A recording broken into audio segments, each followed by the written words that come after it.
Hello guys, എല്ലാവർക്കും പുതിയൊരു വീഡിയോയിലേക്ക് സ്വാഗതം. ഇപ്പോൾ തണുപ്പും മഴയൊക്കെ ആണെങ്കിലും ചേട്ടായിക്ക് എപ്പോഴും നല്ല ചൂടാണ്. അപ്പോൾ ചേട്ടൻ എന്നോട് എനിക്കൊരു ഷെയ്ക്ക് ഉണ്ടാക്കി തരാമെന്ന് ചോദിച്ചു. ഷെയ്ക്ക് എന്നൊക്കെ പറയാം, ഒരു ഫ്രൂട്ട് ബ്ലെൻഡഡ് ടെൻഡർ കോക്കനറ്റിൻ്റെ ഒരു ബ്ലെൻഡഡ് മേടിച്ചായിരുന്നേ. കഴിഞ്ഞ ദിവസം ഞാൻ പറഞ്ഞില്ലേ മാളിൽ പോയെന്ന്.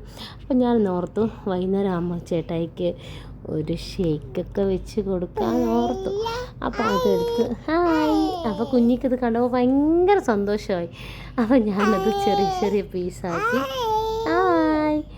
കുക്കറിലല്ലോ എന്തതിന് പേര് മിക്സിക്കകത്ത് ഇട്ടിട്ട് കുറച്ച് പഞ്ചസാരയും ഏലക്കയും കുറച്ച് പാലും ഒക്കെ ഒഴിച്ച് ഒരൊറ്റ അടി കൊടുത്ത് മിക്സിക്കകത്ത്. അപ്പോൾ എന്തായി? Tender coconut shake ready.